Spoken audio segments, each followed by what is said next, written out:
Hey everyone, it's Lizzie. Welcome back to my channel. Today I thought I'd do something a little bit different, and I am going to be setting up a February spread in my 2024 bullet journal, and this is a planner from Linda Tong. And something that is beautiful about this planner is the fact that it is already decorated for you. Now, a special thing is the fact that there are some blank pages in the planner. So you can personalize this bullet journal however you see fit on these extra pages. And today I will be going ahead and setting up a couple of dates here in my February calendar spread, and then setting up a reading tracker and reading portion of this planner. So if this is something new to you, or if you're just curious to see how I set up a reading journal for the month of February, then I hope you stick around.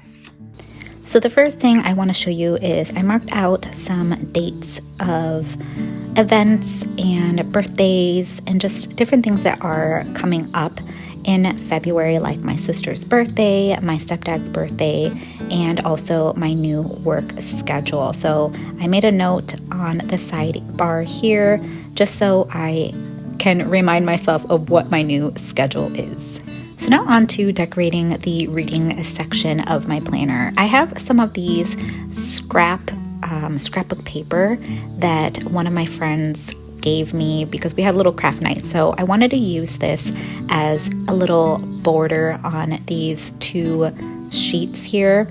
And this is what I'm using to track my reading, the ratings, the books I've read, and I'm just so excited to utilize this. And now I get to dive into my alpha stamps. I got this for Christmas, and what I decided to do is to use this long sticker here and just stamp in February. That way I can go ahead and use the sticker and put it right on as a little background to go over the scrapbook paper. You're going to see me put that on here in just a moment, but I just thought that I can make February stand out by having this background, and why not use stickers to do that?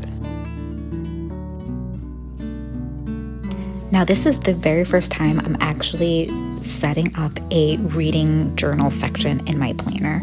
I've watched countless upon countless videos of people who do wonderful, beautiful spreads, and I'm like, oh my gosh, I'm starting to get into reading again, and I'm like, why not just set up a little section in my current planner? So I know I will be learning what works, what doesn't work, what I want to track, what I don't want to track.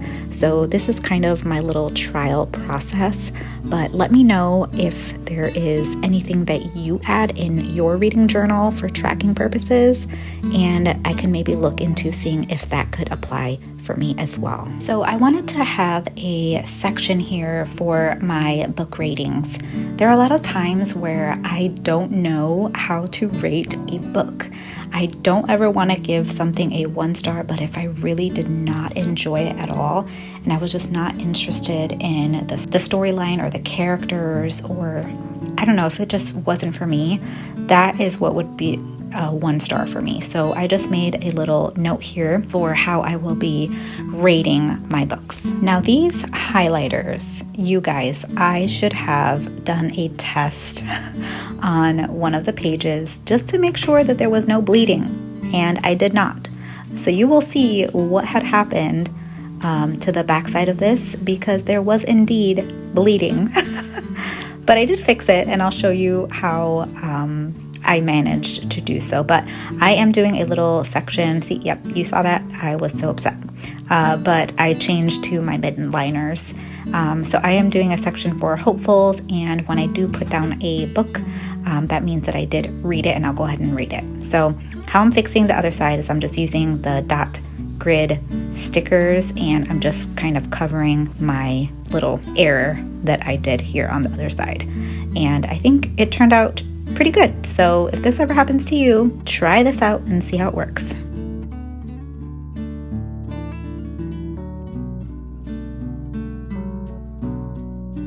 Okay, so now back to the reading journal section.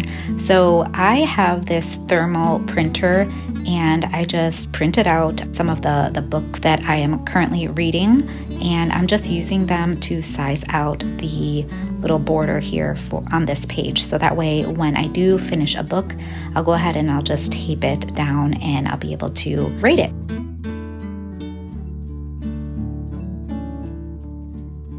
Now onto the other side, I am using more of that scrapbook paper, and I have to change out the tape piece, but thankfully these are reusable and you just have to replace the tape, so that is perfect. And I'm just placing that scrapbook paper on the other side just to add a little, something to that bottom part. And on this, it is going to be my reading at a glance. It'll essentially be my tracker. So I will go ahead and track what days I am reading. So I just have my little February dates. So I have 29 boxes here, and I will be able to mark out when I'm reading what book, like what type of book I'm reading, if it is a physical book, if it is a digital book, because I have the Kindle app on my devices. I have an iPad and my phone, and I just use that Kindle app to read on my phone. So it is super useful for me, especially when I'm at work. I don't have to carry around a physical book because it's a little bulky. So I personally am loving the Kindle app. And yeah, you can read Kindle without having an actual Kindle. So in case you didn't know, now you know. But this is the key that I am marking out, so I'll be able to track what books, types I'm reading, on what days, and yeah, I'm super excited about that.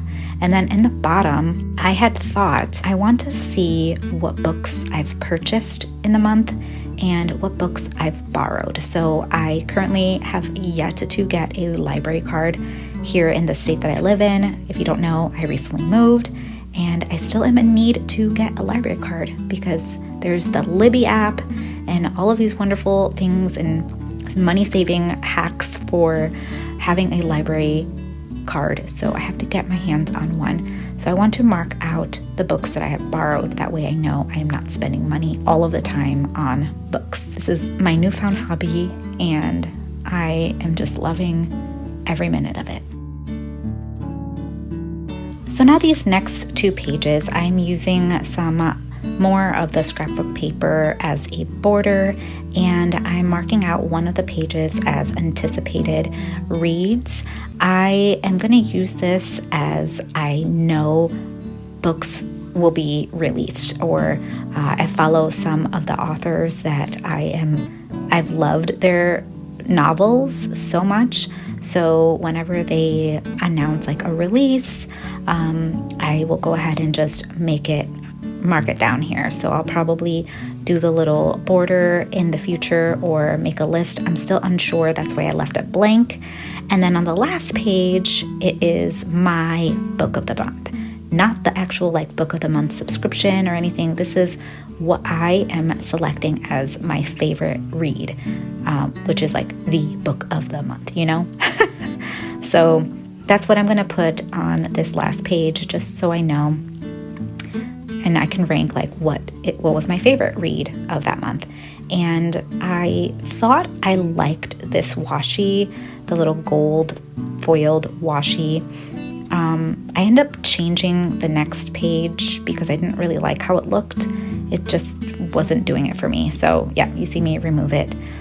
But I did add in some gold stickers, and this little girl in a chair. I just felt it really fit the vibe, the reading vibe. So this is what my reading journal and my planner looks like, and I love it. I mean, this is again my first reading journal section, and so I know that it will adapt and change over time, but this just gave me that creativity session, and I'm excited to fill it out, track it, and see what is to come. So thank you guys so much for being here. Thank you for watching. I hope you consider subscribing for future content like this, and I will see you guys right here in a brand new video. Bye guys.